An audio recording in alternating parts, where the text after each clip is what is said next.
یہ بڑا زبردست آپ نے یہ ایک فیوچرسٹک آگے کا سوچ کے آپ نے قدم اٹھایا. یہ جو موٹر سائیکلوں کو الیکٹرک بنانے کا فیصلہ کیا، اور میں اپنی ٹیم کو، حماد اظہر آپ کو اور آپ کو بھی خسرو بختیار، کیونکہ آپ نے وہ آگے ڈیولپ کی جو ہماری ای وی پالیسی تھی، اور اس کے تحت پھر ایک آگے فیوچر کا پلان دے دیا آپ نے سب کو کہ آگے ڈائریکشن کیا ہے گورنمنٹ کا. دیکھیں، جو آج تک ملک آگے گئے ہیں ان میں سب سے بڑی جو ایک کامن چیز رہی ہے سارے ملکوں نے، جو انہوں نے سب نے کیا، وہ یہ کہ انہوں نے ہمیشہ آگے کا سوچا.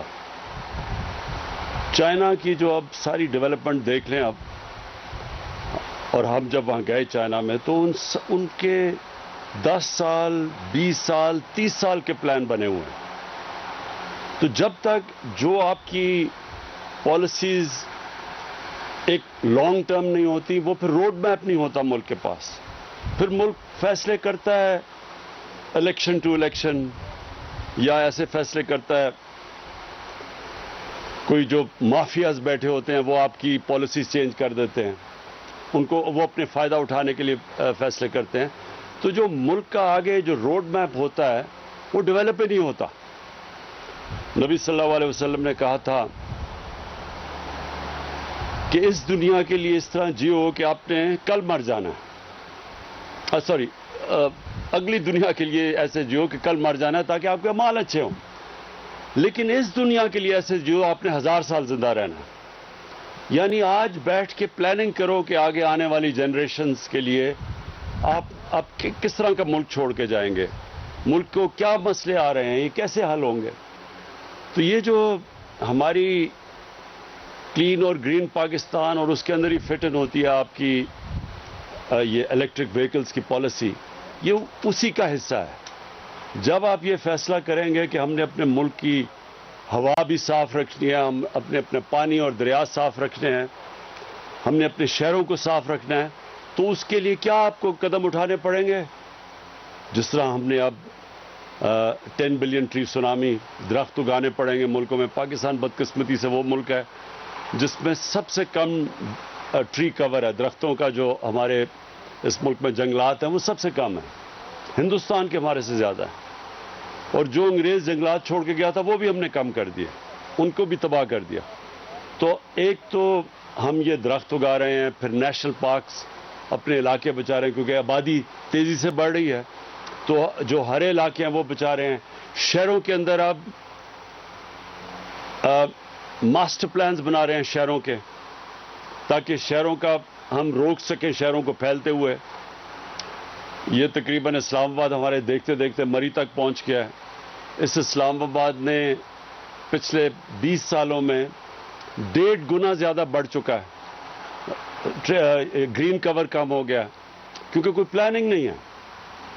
تو اب سے ہم نے سارے شہروں کے ماسٹر پلانز بنا رہے ہیں، کئیوں کے کمپلیٹ ہونے والے ہیں 6 مہینے تک، تاکہ ہم شہروں کو پھر پلان کر سکیں کہ ان کا پانی کا سپلائی کدھر ہوگا، گندگی سے ہم نے کیا کرنا ہے، کیسے ہم نے ٹریٹمنٹ پلانٹس لگانے ہیں. مثلا اسلام آباد کے چشمے تھے، سارا سیوریج بن چکا ہے، وہاں نالے بن چکے ہیں کیونکہ ان کے اوپر کسی نے سوچا نہیں ٹریٹمنٹ پلانٹس پر لگانے کا. ریسائکلنگ، پانی کو کیسے بچانا ہے، پانی کے آگے پرابلمز ہیں.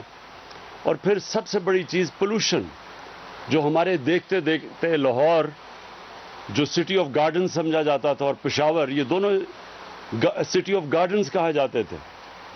تو یہ دونوں شہروں میں جو پولوشن لیولز ہیں، خاص طور پہ لاہور میں، وہ اب انسان کی جانوں کو خطرہ ہو گیا. یہ اندازہ لگایا جاتا ہے کہ جو لاہور میں جو اس وقت پولوشن ہے، 11 سال اوسط ایک انسان کی زندگی میں کم ہو جائیں گے جو لاہور میں اس پولوشن میں رہے گا. تو یہ اس کے امپیکٹس ہیں. ڈینجر لیول سے اوپر پولوشن چلی گئی. کراچی میں بھی یہ حالات ہیں، سمندر کے اندر سارا سیوریج جا رہا ہے. تو یہ اس کے اوپر کیونکہ کوئی لانگ ٹرم پلاننگ نہیں ہے، تو وہ پلاننگ اب پہلی دفعہ ہم پاکستان میں کر رہے ہیں. اور اس کا حصہ ہے پھر سے میں کہوں کہ یہ جو الیکٹرک وہیکلز ہیں یہ اب آگے ہمیں اپنے شہروں کو پولوشن سے بچانے کے لیے ہمیں اب شہروں کے اندر الیکٹرک بسز لانی پڑیں گی, گاڑیاں لانی پڑیں گی, موٹر سائیکل, سب سے زیادہ موٹر سائیکلز, کیونکہ اس میں زیادہ استعمال ہوتا ہے, زیادہ ان کی انٹینسٹی زیادہ ہوتی ہے. تو یہ بڑا اچھا پازیٹیو سٹیپ ہے. اب اس کا ایک دوسرا پہلو ہے. ہم نے جو اور اپنے اوپر ظلم کیا کہ جو اللہ نے اس ملک کو اتنی نعمتیں بخشی, ہم نے کبھی سوچا ہی نہیں کہ یہ جو اللہ نے نعمتیں بخشی تھی ان سے فائدہ اٹھایا جائے, کیونکہ آسان راستے لے لیے, شارٹ کٹس لیے, امپورٹ چیزیں کر لیں. آسان تھا نا, امپورٹ کر لی, اس پہ پیسے بھی بن جاتے تھے. لیکن جو اس کا نقصان کیا ہوا کہ جو ابھی خسرو نے بات کی کہ جو را مٹیریل پاکستان میں ہے اس کو ہم نے کبھی نہیں سوچا کہ ہم اس را مٹیریل کو اس کو استعمال کریں. تو ساری چیزیں امپورٹ کرنے شروع کر دی ہیں. آسان راستہ ہے, لیکن اس کا نقصان یہ ہے کہ ملک غریب ہوتا جاتا ہے, ویلتھ کریشن ہوتی نہیں ہے. جب آپ امپورٹ زیادہ کرتے ہیں, جو انہوں نے ابھی بات کی بیلنس آف پیمنٹ, خسرو یہ لوگوں کو سمجھا بھی دیں بیلنس آف پیمنٹ ہوتا کیا, عام لوگوں کو نہیں سمجھ آتی اس کی. مطلب یہ کہ ڈالر زیادہ جب ملک میں آنا شروع ہوں بنسبت کے ملک سے باہر جو ڈالر جا رہے ہوں, اگر زیادہ ملک میں ڈالر آئیں گے آپ کا ملک امیر ہو جائے گا. اگر آپ کے ملک میں سے زیادہ ڈالر باہر جا رہے ہیں اور کم ملک میں آ رہے ہیں وہ غریب ہو جائے گا. تو چائنا کی جو ساری ڈیولپمنٹ تھی وہ ایکسپورٹ لیڈ تھی. انہوں نے ایکسپورٹس بڑھائی تو ڈالرز ان کے ملک میں زیادہ آئے, انہوں نے دنیا کو زیادہ مال بیچا, ملک میں زیادہ ڈالرز آئے, اور اس لیے دیکھتے دیکھتے چائنا اب ایک اکنامک جائنٹ بن گیا. تو ہمارے تو کبھی کسی نے اس کے اوپر توجہ ہی نہیں دی. ایک چھوٹا سا سنگاپور ہے ہمارے, دیکھتے دیکھتے پاکستان کی آج تاریخ میں سب سے زیادہ ایکسپورٹس ہوئی ہیں اس سال. تو ہم 26 ارب ڈالر ہماری ایکسپورٹس ہیں. سنگاپور کی کوئی 300 ارب ڈالر ایکسپورٹس ہیں, اس کی 50 لاکھ آبادی ہے. کیونکہ انہوں نے سوچ سمجھ کے پلاننگ کی کہ اگر ہم نے اپنی دولت میں اضافہ کرنا ہے تو ہمیں زیادہ چیزیں باہر بیچنی پڑیں گی بنسبت کے باہر سے امپورٹ کرنی پڑیں گی.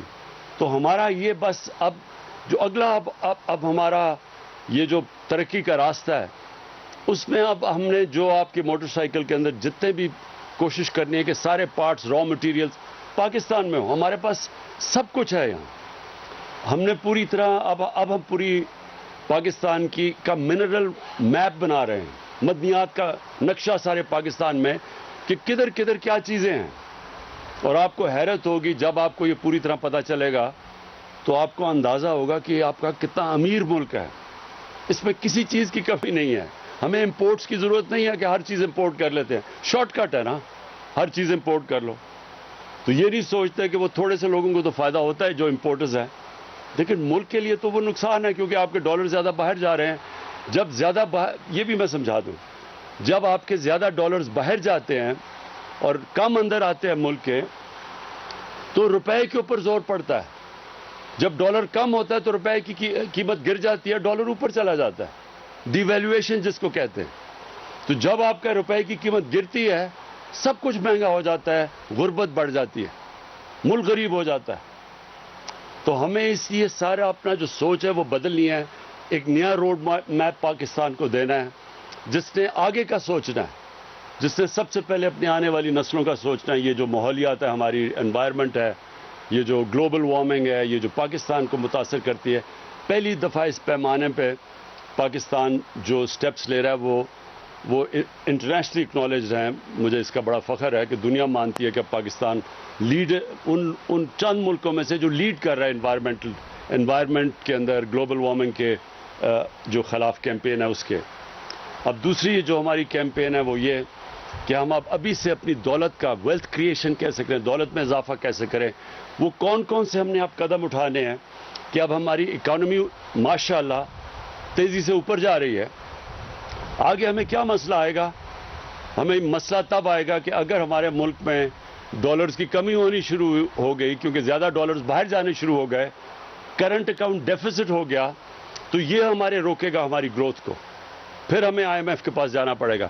لہٰذا ابھی سے ہم وہ سب قدم اٹھا رہے ہیں کہ ہمارے ملک میں ڈالرز کی کمی نہ ہو تاکہ ملک میں ہماری گروتھ ریٹ افیکٹ نہ ہو. اور اس کے لیے ہر وہ چیز کرنی ہے ہم نے جو چیز ہم پاکستان میں بنا سکتے ہیں وہ کریں, جو را مٹیریل پاکستان میں جو اویلیبل ہے اس کو استعمال کریں, اور ساری انویسٹمنٹ اس طرح کریں کہ پاکستان سے ہم چیزیں ایکسپورٹ کر سکیں. انڈسٹری بھی, انویسٹمنٹ بھی جو باہر سے پاکستان میں آئے, اس کا مقصد یہ ہو کہ پاکستان سے باہر کتنی چیزیں ایکسپورٹ کر سکتی ہے وہ, اور یہ ہمارا دوسرا ہے. اور انشاءاللہ مجھے جو تیسری چیز بڑا اس ملک کے لوگوں کے اوپر پورا اعتماد ہے کہ جب بھی اس ملک کے لوگوں کو ٹیسٹ کیا گیا ہے, جب بھی ہم نے مشکل وقت آیا, زلزلہ آیا, ہمارا فلڈز جب آئے 2010 کے, تو جب بھی لوگوں کو اس ملک کے ٹیسٹ کیا گیا تو لوگ ہمیشہ, ہمارے لوگ ان میں وہ کھلے دل کے لوگ ہیں, جنراسٹی ہے. اگر آج ٹیکس نہیں دے رہے تو اس کی بہت بڑی وجہ یہ ہے کہ ان کو یہ اعتماد ہی نہیں ہے کہ ہمارا ٹیکس صحیح طرح استعمال ہوگا.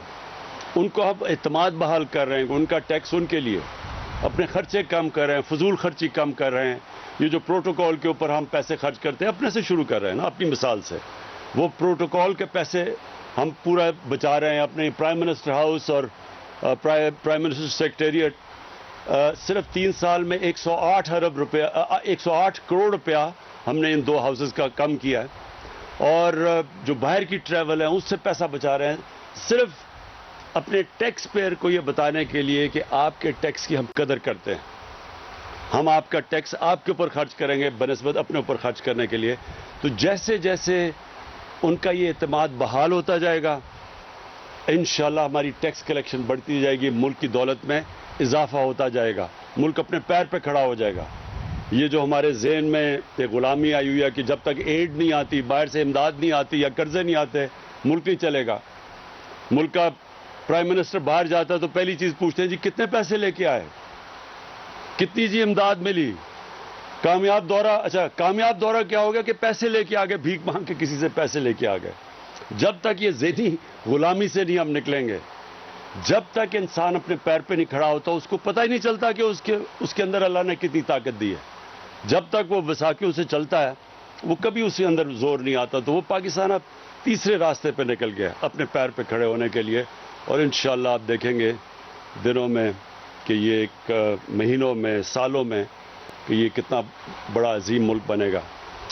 ڈاکٹر امجد آپ کو اور آپ کی ٹیم کو میں پھر سے مبارک دیتا ہوں, خراج تحسین پیش کرتا ہوں, اور انشاءاللہ آپ کی حکومت پوری مدد کرے گی کہ اور ہم کیسے آپ کو مضبوط کر سکیں. شکریہ.